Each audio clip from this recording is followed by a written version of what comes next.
We had an amazing start to SailGP with 3 wins, but like most people know, your past performance is no guarantee of future success.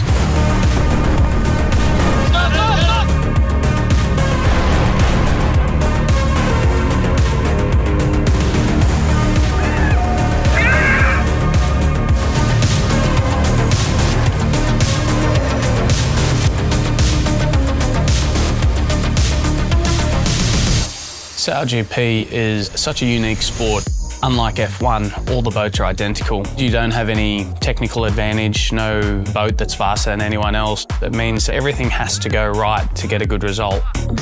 My name's Tom Slingsby. I'm the driver, CEO, and also a co-owner of the Bonds Flying Roos. In SailGP, to be successful, you have to have a really good understanding of the bigger picture. My main role is communication, painting a picture for Tom. Sometimes he's in situations where he can't actually see what's going on, and I'm the only one on board that can. I really love coaching the team environment, and I really love looking at a lot of racing, looking at a lot of data. You know, we have 13, 14 events around the world. We've got 3 more races out here. And then seeing the amount of boats coming into the start line is pretty exhilarating as a coach. Amazing start by Tom Slingsby and the Aussies. Perfection from Slingsby. There's a lot of situations where it's a huge adrenaline rush. Oh my! Really tight racing. Oh no! Here goes Australia! Oh, he's crashed down. The boats we're sailing on now are absolutely crazy. And he's going to send it into Mark 1 from here. You've got boats right next to you doing over 100 k's an hour, and you could reach out and touch them. You're going so fast that the risk of injury at that speed is pretty high. There's foils that go underneath the water that are so sharp, if you run your finger along them, you'll slice yourself. It is very hectic. It's cool heads under pressure. What SailGP has done is brought the racing into the extreme.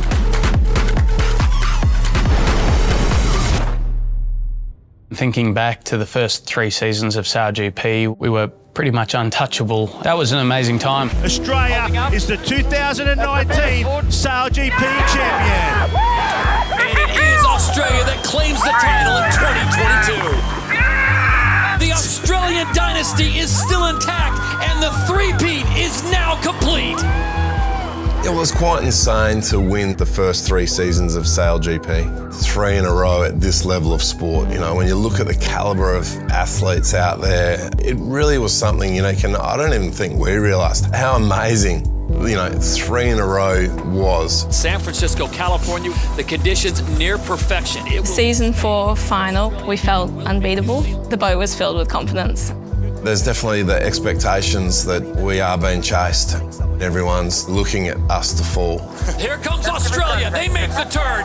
Can the Spanish get it done? And they will get it. Spain claims season 4. When we came second in San Fran, that was super tough to take. And again, in Abu Dhabi the next season, we knew we had to make some improvements. We got that little light spot off the wall, that first tack out, which sort of put us behind the 8 ball. Oh, they're off the foils on board the Bonds Flying Roos, and they've tried to press too soon. They didn't get foiling smoothly. When you've created this identity as the best driver in SailGP or the best team in SailGP, and then all of a sudden you're not, you question yourself a lot.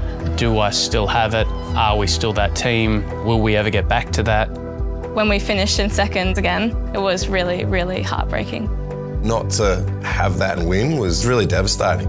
They're going to be just gutted by that for sure. 1 win shift at the top, and that's it.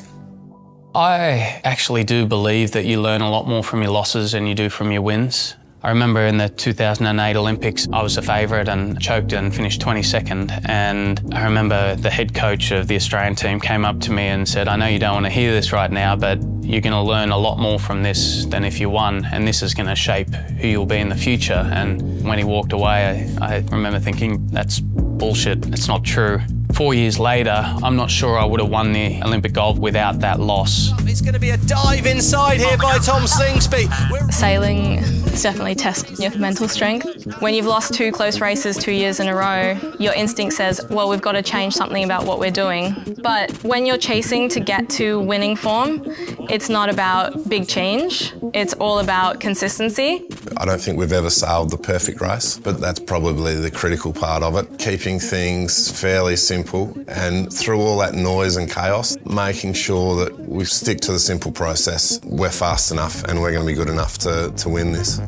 I read a book from Mick Fanning. He had this mantra, sometimes when a man embarks on a mission, he can become impossible to stop. What that mantra told me was the result is all in my hands. If I do what I know I can do, I'm going to be impossible to stop.